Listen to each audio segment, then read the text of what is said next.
Pour vous voir Casey, ça c'est notre plus vieux mâle, il est 34 ans. L'espérance de vie pour un faux commun, il est entre le 25 et 30 ans.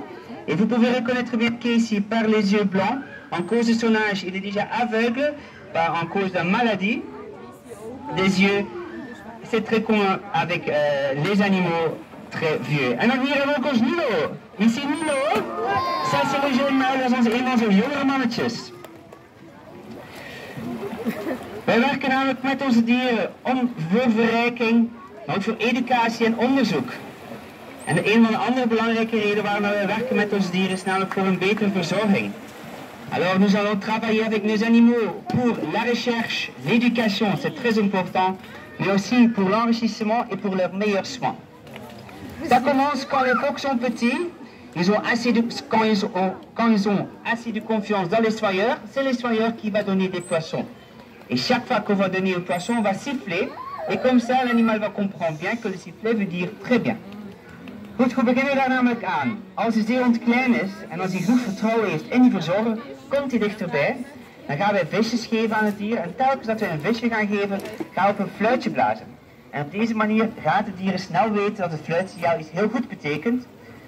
Wij kunnen belonen met vis, maar ook met aanrakingen en onze stem en af en toe wat speelgoed. Alors nous pouvons récompenser les animaux avec des poissons, mais aussi avec des jouets, des écaresses et aussi notre voix. Wat leren we dan? Dat de dieren onze hand aanraken en te volgen. Alors après, nous apprenons les animaux de toucher notre main et suivre notre main. En op deze manier kunnen we ze in verschillende posities gaan brengen, zoals onze medische posities, die heel belangrijk zijn om hun lichaam te controleren. En als onze dierenarts langskomt, dan kan hij ze ook gaan aanraken en controleren.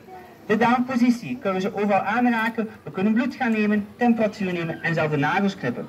Alors ici vous voyez bien la position down, et ça c'est très important si notre vétérinaire vient ici, qu'il peut toucher les animaux, contrôler leur corps, couper les ongles, prendre du sang mais aussi prendre de température. Tous ces exercices sont volontairement. De echopositie zien we aan de overkant. La position des échographies, c'est très important si un de nos femelles était enceinte pour contrôler la gestation. Dus op deze manier kunnen we namelijk de dracht gaan controleren bij een van onze dames. En natuurlijk als ze drachtig zijn de baby's om te kijken of alles goed gaat. Voor oefeningen verder van ons af, dan gaan we een hulpmiddel gebruiken. Dat is namelijk de target.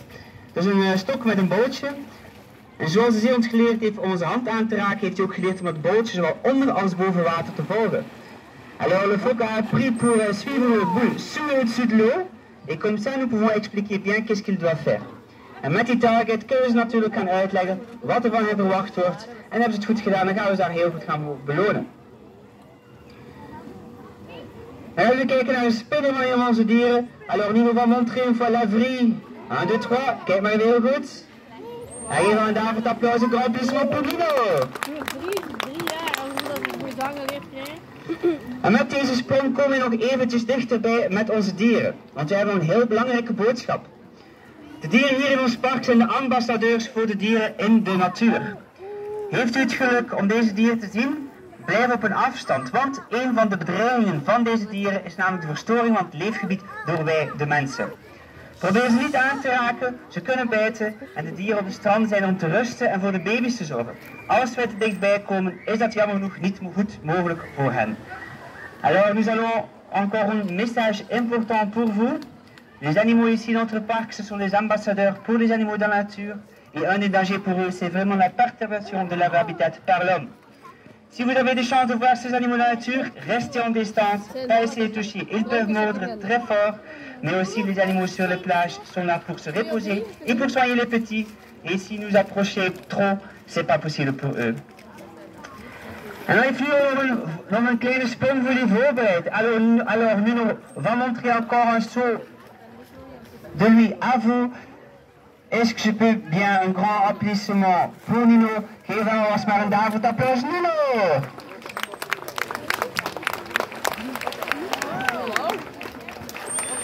En met deze sprong zijn we ook aangekomen aan het einde van onze presentatie. Heeft u nog vragen, aarzel zeker en vast niet om even langs te komen bij ons en wij gaan die met plezier beantwoorden. Alors c'est la fin de notre présentation. Si vous avez encore des questions, n'hésitez pas de demander ça à un de nous. Et nous vous souhaitons encore een très mooie journée ici au bord de Sipa. Ik wens jullie nog een heel aangenaam dag hier in ons park. Dankjewel, merci! Is it from Little Family? Maman? Il a dit qu'il avait des erreurs parce qu'il était malade.